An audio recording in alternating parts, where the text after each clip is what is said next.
Fougères, la cité médiévale. Mais derrière ce paysage de cartes postales, que se cache-t-il vraiment? Une ville dense presque serrée dans ses remparts et surtout enclavée. C'est ce qui fait son charme pour les 150 000 touristes annuels, mais pour les locaux, c'est une autre réalité. À Fougères vivent 20 650 habitants et pourtant, pas de gare. C'est la plus grande ville bretonne à ne pas en avoir. Un isolement qui pèse alors que 32% de la population a plus de 60 ans. Cette démographie accentue un problème criant, la désertification médicale, qui a marqué les esprits pendant la pandémie. En centre-ville, on lutte pour maintenir les commerces ouverts. Pourtant, économiquement, le bassin est une exception en France, avec seulement 5,1% de taux de chômage. À Fougères, on ne manque pas trop de travail, on manque de services et surtout de jeunesse. Bonsoir et merci de votre fidélité. Après cette brève présentation, le débat est ouvert avec les têtes de liste de Fougères. Par ordre alphabétique, Christophe Hardy, adjoint au sport et à la jeunesse depuis 2 mandats. Votre liste Fougères, l'avenir ensemble est étiquetée divers gauche. Vous avez le soutien du maire sortant Louis Février. Bonsoir. Bonsoir. Ludovic Hubert, professeur de lycée, vous conduisez la liste Lutte ouvrière, le camp des travailleurs. Soyez le bienvenu. Bonsoir. Elsa Lafaille, enseignante en lycée également, conseillère municipale de la majorité de 2014 à 2020, puis de l'opposition jusqu'à actuellement. Votre liste Fougères en commun est classée Union de la gauche. Bonsoir. Bonsoir. Je me tourne vers vous, Alice Lebray, responsable administrative et financière dans une entreprise du bâtiment, conseillère municipale depuis 2 mandats. Vous avez le soutien du député Horizon Thierry Benoît. La préfecture qualifie votre liste fière d'être Fougerais, divers centres. Bonsoir. Bonsoir. Et puis Virginie Dorsane, Rassemblement pour Fougères. Vous êtes l'une des 2 conseillères municipales Rassemblement à Fougères. Bonsoir, également. Notez qu'un QR code est disponible pour aller voir tous nos contenus sur notre site internet qui vous permettront de tout savoir sur les élections municipales. Nous allons parler d'une page politique qui se tourne à Fougères à l'après Louis Février, 3 mandats consécutifs. Mais tout d'abord, votre vision pour Fougères, une ville de 20 000 habitants qui, comme d'autres villes moyennes, doit trouver des solutions pour gagner en attractivité. L'image de Fougères, c'est d'abord son château, peut-être avec maintenant le musée de la Coursive, 150 000 visiteurs l'an passé. Que reste-t-il à faire pour le tourisme à Fougères? Christophe Hardy. Bonsoir. Donc Fougères, nous avons renforcé l'attractivité de Fougères tout au long de ces années. Je vous donnerai 2 exemples. Campagne de communication, t'as pas vu Fougères, t'as rien vu. Oui. Et puis de nombreux événements internationaux comme le Tour de France. En 2012, avant les opérations Tour de France, c'est 79 000 entrées au château. Nous sommes rendus à 150 000. Voilà. Donc, on progresse. Alice Lebray, vous présidez l'Office du tourisme. Est-ce que c'est rentable d'investir dans le château et dans le tourisme en général? Pour l'attractivité économique de notre territoire, le tourisme est essentiel. Donc vous poursuivrez? Oui, ah, bien sûr. Oui. Elsa Lafaille, Fougères a encore une marge de progression sur le tourisme? Nous, ce qu'on propose, c'est un tourisme diversifié qui soit aussi au service des Fougeraises et des Fougerais. Donc, par exemple, améliorer la scénographie du château, mais aussi permettre à des associations de pouvoir participer à des expositions temporaires, par exemple, à la Coursive. Voilà, lier les deux, avoir un tourisme diversifié et complémentaire du château. Un bel outil, effectivement, qui est venu compléter l'offre. Ludovic Hubert, alors vous alertez, vous dites, est-ce qu'on n'en fait pas trop pour le centre-ville et les touristes? Qu'en pensez-vous, là, aujourd'hui? Si on parle de cette question, la question essentielle pour nous, nous sommes une liste constituée de travailleuses et de travailleurs. Pour le tourisme, c'est déjà les salaires. C'est d'avoir un pouvoir d'achat qui permette de partir en vacances. Oui. Et ce qui est largement pas le cas, nous le voyons en plus avec l'augmentation des prix du gasoil encore aujourd'hui. Le pouvoir d'achat est très insuffisant pour nombre de travailleurs. Et donc, nous militons pour ce qu'on appelle l'échelle mobile des salaires, qu'ils suivent les prix. Alors, Virginie Dorsane, j'ai noté que vous trouvez, c'est un élément très, très concret, que l'on ne voit pas suffisamment ce château le soir. Oui, exactement. La première des choses à faire, ce sera de rallumer la lumière à Fougères. Et effectivement, n'importe quelle personne qui arrive au mois de décembre à Fougères tombe dans un trou noir et passe à côté du château sans le voir. Ce qui est vraiment dommage pour un patrimoine tel que l'on a à Fougères. Alors, il y a le château, mais pas que le château. Il y a plein de patrimoines historiques à Fougères qui méritent d'être mis en valeur. Et pour ça, c'est quand même un point important, c'est de rallumer la lumière. Bon, on l'a compris. En tout cas, le tourisme à Fougères est un atout. Pour attirer les visiteurs, eh bien, il faut des transports. Ça vaut aussi pour capter de nouveaux habitants. L'autoroute A84 est là, mais malheureusement, il n'y a ni train ni gare depuis 1991 pour le fret et même 1972 pour les voyageurs. Agathe Le Labourier de la radio ici à Armorique a demandé aux Fougeraises et Fougerais ce qu'ils en pensent. On écoute et on en débat ensuite. Fougères est la seule sous-préfecture d'Ille-et-Vilaine à ne pas être reliée par le train. Magali y habite et regrette l'ancienne gare. Ce serait très important d'avoir le train par chez nous. De toute façon, aller à Rennes, de ne pas utiliser les voitures et puis de faire venir aussi les gens sur Fougères, ce serait bien. Pour Jean, ça irait plus vite pour aller à Rennes. La rapidité, déjà, si on avait un train sans escale, ça serait déjà vachement bien. Parce que c'est pas facile d'aller à Rennes en voiture. C'est vrai que Inès constate des problèmes de circulation sur l'autoroute Rennes-Caen. Beaucoup de gens font la navette domicile-travail. Du sens Fougères vers les grandes villes, ça va. Grande ville vers Fougères, c'est un peu plus compliqué au niveau circulation. En voiture, rejoindre Rennes prend 40 à 45 minutes. Maurice, lui, ne comprend pas la nécessité du train. Franchement, là, c'est utopique. On a une 4 voies, on met une demi-heure pour aller à l'entrée de Rennes. On s'arrête à Via Silva et hop, c'est parti. Le bus est une alternative plus économique. 50 € pour l'abonnement mensuel. La ligne Fougères-Rennes est l'une des plus fréquentées du réseau breton. Et Catherine l'emprunte régulièrement, mais elle n'en est pas toujours satisfaite. Il faut reconnaître que quand même, il y a beaucoup d'efforts à faire. Toutes les semaines, il y a des problèmes techniques. L'été ou pendant les vacances, c'est toutes les heures. Donc, c'est pas beaucoup quand même. Et par rapport aux personnes qui travaillent, les heures ne sont pas adaptées. Des horaires pas suffisamment adaptés, un manque de fréquence, ce sont également les reproches formulés par certains usagers pour le réseau Surf, le réseau de bus local à Fougères. Et on démarre par ce sujet du train indispensable ou luxe. Les avis divergent, on l'a entendu. Elsa Lafaille, pour vous, il y a une question, c'est la maîtrise du foncier si un jour on devait construire une ligne. Oui, alors déjà, je voudrais dire que c'est pas forcément, on parle de retour du train, c'est pas un train comme on l'avait, comme certains anciens Fougerais l'ont connu. Ouais. On est bien dans un train pour faire entrer Fougères dans le 21e siècle. C'est important de le dire.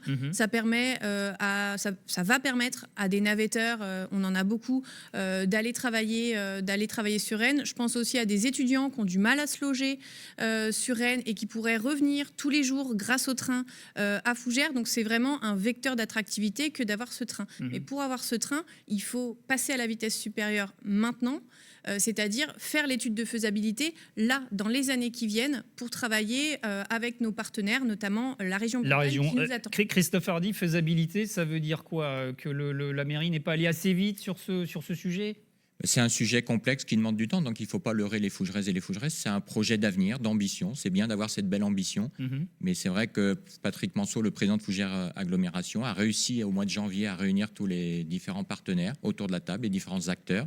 Et donc les études prospectives vont démarrer. Donc il y a les financements à aller chercher qui étaient importants. Ouais. Mais en dehors de train qui est une belle vision, il faut voir ça c'est un projet à long terme. Il faut voir le court terme. Et le court terme, c'est la mise à disposition des lignes de bus à haut niveau de service. On va parler du bus tout à l'heure, mais d'abord sur cet hypothétique retour du train. Alice Lebray, par exemple, est-ce que vous pensez que c'est faisable? Est-ce qu'on peut avoir le terrain un jour? Parce qu'il y a du grignotage sur le tracé de la ligne potentielle. Des maisons se construisent, des quartiers naissent dans d'autres communes. L'étude de faisabilité est là pour répondre à ces questions-là. Et du coup, c'est vrai que nous, on attend avec impatience aussi cette étude qui répondra certainement à beaucoup de problématiques que l'on peut attendre du retour du train. Évidemment, nous, on est pour ce retour du train. Maintenant, est-ce que c'est Rennes-Fougères ou est-ce que c'est Rennes-Caen avec un passage sur la 84 qui aujourd'hui permettrait d'avoir une gare qui sera à proximité? Parce que c'est pas la gare de Fougères. On sait très bien que la gare de Fougères, aujourd'hui, c'est un centre commercial. Donc, il faut aussi avoir toutes ces idées en tête.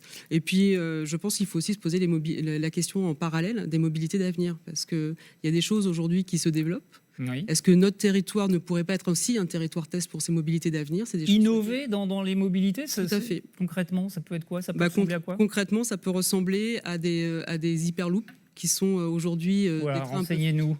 Éclairez-nous. Alors, c'est des trains en fait qui sont mis sur des pylônes. C'est même pas des trains, c'est des choses qui sont mis sur les pylônes dans des. Ça se fait au Japon. Ouais. Aujourd'hui, c'est pas encore quelque chose qui se développe. Enfin, ça commence à se développer sur notre territoire. Mais il faut se poser les questions parce que pourquoi pas en fait. Je pense qu'il faut aller dans l'innovation aussi en parallèle avec le retour du train. Virginie Dorsan, vous êtes conseillère régionale. On sait que le plan TER à la région Bretagne est ambitieux dans les chiffres en tout cas. Est-ce que vous tentez d'impulser quelque chose à ce niveau-là? Oui, puis au Conseil régional, l'étude de faisabilité du retour du train à Fougères a été mise dans le contrat de plan État-région. Donc à partir du moment où il a été fléché, il faut absolument qu'on fasse cette étude, qu'on voit exactement où on peut aller. Effectivement, avoir la troisième ville de l'Île-et-Vilaine qui n'a pas de train, personne ne le comprend. Des gens qui viennent de l'extérieur de Bretagne et qui disent bah, Fougères, vous et en tant que maire, vous aimeriez faire quoi pour que ça aille plus vite on va déjà faire cette étude, ça va nous permettre de voir où on va. Et en parallèle, je pense qu'il est quand même important de mettre ce bus roulant à haute fréquence de façon à ce qu'on désenclave le plus rapidement possible Fougères et que les gens ne soient pas pénalisés en attendant ce retour du train qu'effectivement tout le monde demande parce que c'est sûr que maintenant une ville de 20 000 habitants et si on veut en avoir davantage et faire la ville attractive, et ben effectivement il nous faut un retour du train. Ludovic Hubert, comment vous interprétez cette situation de sous-équipement, dirons-nous? Je pense que c'est pas qu'une situation locale, c'est une évolution globale du transport sous le système capitaliste qui a consisté, pardonnez-moi, à favoriser l'automobile avec des grands groupes comme Citroën chez nous, Stellantis et le pétrole. Et donc depuis des dizaines d'années, on a fermé des milliers en réalité de kilomètres de voies ferrées, dont Fougères. En Bretagne, il n'y a que 1% du transport de marchandises qui se fait par train. C'était un pourcentage bien plus élevé il y a 30 ans. Donc si on veut contrecarrer tout cela, je pense que ce ne sera pas une question... il faut des moyens énormes et un changement complet de politique. Donc ça veut dire une mobilisation des travailleurs, de la population pour impulser cette priorité au transport en commun et au rail. On va regarder un comparatif. Vous avez été certaines à nous parler déjà du bus. Regardez ce comparatif avec Vitré, une ville moyenne elle aussi, mais qui bénéficie du train. 30 minutes pour rallier Rennes, et puis pour Fougères, c'est en quart cette fois, et c'est plutôt 1h10, voire jusqu'à 1h25, 1h30, avec les Braesgo. C'est un point faible qu'on peut améliorer, Christophe Hardy? Tout à fait. On a entendu parler de bus à haut niveau de service. Il faudra que nous soyons volontaristes sur ce développement des bus à haut niveau de service pour permettre justement de diminuer le temps de parcours entre Fougères et Rennes. Et donc ces bus à haut niveau de service, la priorité, c'est notamment de dédier une voie sur l'arrivée de Rennes et de travailler également sur nos aménagements routiers à l'arrivée de Fougères, puisqu'on sait qu'on peut aussi avoir des bouchons à l'entrée de Fougères sur le barreau et le rond-point de la Pilette. Donc nous sommes en train de travailler sur une étude qui va nous donner des perspectives pour pouvoir fluidifier le trafic. Elsa Lafaille, le bus à haut niveau de service, voire un train, ce serait une métamorphose pour la ville? Oui, alors moi je veux juste dire que la question des voies dédiées, la question des bus à haut niveau de service, on en parle depuis 2018. Oui. Donc il y a un moment donné, il va vraiment falloir passer la vitesse supérieure. J'entends mes adversaires qui sont en responsabilité aujourd'hui, ils disent attendre, ils disent que le train c'est du long terme. Je pense qu'il faut au contraire avoir une politique proactive, sinon on n'y arrivera pas. Il faut par exemple penser les aménagements d'aujourd'hui pour le train, pour accueillir le train demain. Ça n'a pas été fait. Donc du coup, on est dans un espèce de flou, la gare, oui mais là, par exemple, il y a un PEM, un pseudo-PEM qui va être installé à Fougères. Rien n'a été pensé pour accueillir le train. Donc, il faut arrêter de dire, il faut avoir une politique proactive là-dessus. Ça fait 10 ans qu'on parle dans les programmes. Alors, donnons la parole un instant à Alice Lebray, puisque finalement, vous avez été conseillère municipale depuis 2 mandats. On semble entendre que là, des choses auraient traîné. Rapidement, est-ce qu'il y a eu une négligence? Est-ce qu'il fallait agir plus pour développer ces bus à haut niveau de service? Les études ont été faites, elles ont été rendues il y a peu de temps, donc c'est vrai que ça permet de répondre à ces problématiques. Je pense qu'on peut toujours faire mieux. De temps en temps, il faut aussi faire son mea culpa. Peut-être qu'on aurait dû être plus proactif, et je suis d'accord sur le fait. Mais là, on ne peut plus reculer. C'est le juste moment. On peut pas. Il faut surtout pas reculer. Il faut surtout pas reculer. Au contraire, il faut vraiment qu'on avance sur ce sujet. Quand on parlait du train tout à l'heure par rapport à Vitré, c'est vrai que quand on parle d'attractivité, notamment de tourisme, vous faites 1h15 pour 1h45 pour venir de Paris pour Rennes, et ensuite vous mettez 1h, 1h30 pour venir à Fougères. C'est des sujets pour nous qui sont vraiment très importants. sur l'attractivité, sur la jeunesse, aussi sur les déplacements. Donc oui, en effet, il va falloir qu'on soit plus réactif. Bon, allez, on prend le train pour avancer, nous aussi, et parler santé à présent. 12 médecins généralistes pour 20 000 habitants. Ce n'est pas suffisant. La ville a récemment inauguré une maison de santé. Tout est prêt pour accueillir de futurs médecins. Maintenant, comment la remplir, Christophe Hardy? Alors oui, nous avons été proactifs dans ce domaine, puisque ce n'était pas à notre programme municipal en 2020 de construire cette maison de santé. Oui. Et nous l'avons prise en charge à un montant de 2,7 millions. Donc elle est là, maintenant, comment on attire des gens? On a 17 cabinets. Sur les 17, il y en a déjà 9 qui vont être utilisés, enfin même 10 avec le cabinet d'infirmiers. Donc il nous en reste 7 et on va être proactifs. Donc moi, dans ce domaine-là, première décision, c'est de nommer une première adjointe dédiée à la santé et à l'activité physique pour effectivement faciliter et favoriser l'accueil de médecins et le maintien de nos médecins aussi. Oui. Et donc avec des conditions privilégiées dans cette maison de santé, avec aussi travailler avec tous les acteurs locaux et notamment les médecins pour l'accueil d'internes. Alors c'est pas tout à fait la même mesure, mais Alice Lebray, vous proposez un élu délégué santé. Quelles seraient ses missions? Il coordonnerait tous les projets de la ville autour de la santé avec les professionnels de la santé. Alors, on n'a pas souhaité, nous, faire un poste d'adjoint parce que la santé, c'est pas une compétence de la ville. Par contre, on doit être facilitateur, en fait, sur ces projets-là. Et le dialogue doit être permanent. Et ce qui va arriver aussi sur Fougères, c'est un plateau qui va arriver là, début 2027, où il va y avoir 4 médecins qui vont être en permanence, en fait, de 8h à 23h, et qui pourront répondre justement sur la médecine de ville. Ils pourront être médecins traitants pour les médecins, pour les personnes qui n'ont pas de médecin traitant. Donc c'est aussi quelque chose qui sera complémentaire à la maison de santé qui sera mise en place. Vous ne semblez pas convaincue, Virginie Dorsan. Pourquoi? Non, pas du tout, parce que c'est un problème qui dure déjà depuis un petit moment. Moi, par exemple, ça fait 6 ans que j'ai pas de médecin traitant à Fougères. C'est quand même incroyable. Et vous croisez plein de personnes âgées qui vous disent on a des pathologies graves, on n'a pas moyen de trouver un médecin généraliste. Donc c'est un sujet dans votre programme? Vous dites quoi aux électeurs? Vous leur dites quoi? Il faut jouer sur l'attractivité de la ville, parce qu'on n'arrivera pas à faire venir de médecins s'ils ne peuvent pas s'installer à Fougères. Il n'y a pas de logement pour les médecins, par exemple, qui conviendrait pour les attirer là? C'est le logement, c'est un tout. En fait, vous venez à Fougères, si jamais un médecin vient s'installer, sa femme qui travaille à Rennes, elle fait comment pour aller à Rennes? Elle va aller tous les jours à Rennes, faire 1h20 Donc de voiture. On revient toujours à cette question de l'attractivité. De la ville qui fait qu'on n'arrivera pas à faire venir... Elsa Lafaille, vous partagez cette analyse ou comment voyez-vous les choses pour attirer des nouveaux médecins à Fougères? Mais je pense que pour avoir une attractivité, il faut aussi maintenir des services publics de qualité, à commencer là par l'hôpital public, par la maternité. Si on veut pouvoir maintenir des naissances dans une ville qui vieillit, eh bien, il faut défendre l'hôpital public, défendre la maternité. À Fougères, il n'y a pas que Madame Dorsan, c'est surtout 3000 personnes qui sont sans médecin traitant. C'est pas possible. Donc il y a des choses à faire. Nous, on propose en partenariat avec l'hôpital public un centre municipal de santé qui permette justement de penser la santé de manière globale et notamment avec un axe énorme de la prévention. Ce serait à terme se passer de médecin. C'est ça le but qu'on veut tous. Ludovic Hubert, j'imagine que quand on vous dit attirer des médecins, améliorer le service public de la santé, l'hôpital, ça vous parle? Et bien sûr, mais c'est pareil, c'est un problème global de baisse des financements consacrés à la santé. Ça fait des années qu'on forme moins de médecins. Là, le conseil régional vient de décider de former 237 infirmières en moins. Pourquoi? Parce que les dotations attribuées par l'État aux collectivités locales baissent. Et donc, cela fait des années que l'État fait des économies aux dépens de l'éducation et donc de la santé et n'embauche plus, ne forme plus assez de médecins. Et je précise que ça, c'est indépendant des gouvernements, que ce soit des gouvernements de gauche ou de droite, ils ont décidé cela. Je précise aussi que on ne pourra pas avoir les moyens l'année prochaine ou dans ces prochaines années, parce que qu'est-ce qui est en train d'exploser? Le budget militaire. Et ce budget militaire va contraindre les collectivités locales. Un contexte international et national qui pèse aussi sur cette campagne, c'est certain.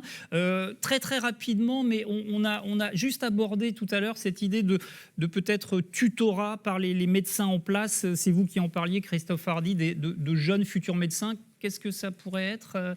Ça veut dire qu'on va travailler avec les médecins pour qu'ils puissent accompagner les médecins juniors. À partir de cet automne, ça a un dispositif qui va être mis en place. Donc, la nouvelle maison de santé permet d'accueillir dans des très bonnes conditions, ce qui n'était pas le cas avant. Nous allons aussi donc favoriser l'accueil d'un centre de santé privé 7/7. Nous sommes en train de travailler dessus et ça évolue bien. Et puis nous aussi, nous allons être proactifs sur agir par la prévention, par la prévention sur la santé mentale, physique et sociale de nos concitoyens de manière très transversale en agissant sur le levier de l'activité physique, les mobilités actives. La santé, dossier important dans cette campagne, on l'aura compris. Il y a une question politique à Fougères pour ces municipales 2026. C'est une page politique qui se tourne. C'est l'après Louis Fevrier. 3 mandats consécutifs pour le maire sortant qui ne se représente pas. Donc, reste à savoir qui revendiquera l'héritage, qui prônera la rupture. C'est ce qu'on va voir avec vous. Est-ce que Elsa Lafaille, un virage à gauche, comme vous le proposez, après avoir appartenu à la majorité, c'est la garantie d'un changement de méthode, de gouvernance? Il y a des choses qui n'allaient pas, qu'il faut changer? Alors déjà, j'étais déjà à gauche quand j'étais dans la majorité. Plus que de rupture, moi je pense qu'il faut plutôt parler d'un renouveau. Nous, c'est ce qu'on met en avant. Un renouveau, non pas uniquement des personnes et des visages, mais plutôt des pratiques, des façons de faire de la politique, où l'écologie pour nous sera une véritable transversalité. Elle est partout dans notre programme. Et surtout, nous, ce qu'on met surtout en avant, c'est la démocratie participative. On est persuadé, et là vous parlez en fait du contexte international anxiogène, c'est bien normal. Nous, on est persuadé que c'est à l'échelle de la ville, à l'échelle de la municipalité, qu'on peut redonner confiance en la politique en donnant du pouvoir en fait aux habitants et aux habitants sur des projets qui les concernent directement. Une invitation à participer à la démocratie locale. Virginie Dorsan, en préparant cette émission, vous m'avez dit les gens ne se sentent pas écoutés. Alors qu'est-ce que ça veut dire? Il y a un problème de considération des électeurs? Oui, je pense que les Fougerais se sentent oubliés. Je pense qu'ils ont été très déçus par les dernières actions de la gauche qui a abîmé la ville de Fougères, parce qu'il y a pas mal de choses sur lesquelles ils veulent revenir et ils nous le disent. Et nous proposons une vraie alternative, une ville sûre, attractive et voilà, et enracinée. En fait, nous, on veut proposer un projet tout à fait différent et on veut tourner la page de la gauche et on ne veut surtout pas de l'extrême gauche communiste et LFI que représente Madame Lafaille. Alice Lebray, Christophe Hardy, vous avez tous les deux travaillé aux côtés de Louis Fevrier. Est-ce que vous assumez le bilan? Ça serait hypocrite de dire le contraire de ma part, parce que j'ai travaillé avec Louis Fevrier sur les 2 mandats. C'est quelqu'un pour lequel j'ai beaucoup de respect et je ne reviens pas là-dessus, parce que je pense qu'il ne faut pas dire qu'on est dans la rupture quand on a travaillé avec. Par contre, je pense que sur les modalités de gouvernance, aujourd'hui, moi j'ai envie de choses un petit peu différentes, et notamment le dialogue systématiquement avec les experts, quand on a des dossiers à travailler, faire toujours un lien. Notre objectif, c'est d'avoir ce lien systématique en amont. Donc, documenter les dossiers avant de les proposer aux Fougeraises et aux Fougerais. Christophe Hardy, est-ce qu'au second tour, c'est possible d'envisager une alliance s'il le fallait très rapidement? Il nous reste très peu de temps. Pour le moment, je suis sur le premier tour, focus sur le 15 mars. Moi, je remercie Louis Fevrier pour ses 43 ans d'engagement. Il a changé la ville et nous avons eu la chance de travailler avec lui. Il nous a transmis son expérience et nous allons pouvoir la mettre au service des Fougerais maintenant. Mais mon équipe est aussi profondément renouvelée. Et ça, c'est un beau challenge. Nous avons fait des ateliers participatifs. Nous avons rencontré les acteurs locaux. Merci. On va devoir s'arrêter là. Merci à toutes et à J'aimerais répondre à Madame Dorsan. Très, 5 secondes. Non, mais c'est juste, on est sans arrêt attaqué. Nous, on est à visage découvert, contrairement à la liste du Rassemblement national. Parce que moi, je ne suis pas visage découvert. Non, je suis Rassemblement national. Leur liste masque, nous attaque pour masquer un vide abyssal de leurs propositions. On a compris les divergences. Merci beaucoup à toutes et à tous d'avoir participé à ce débat prochain.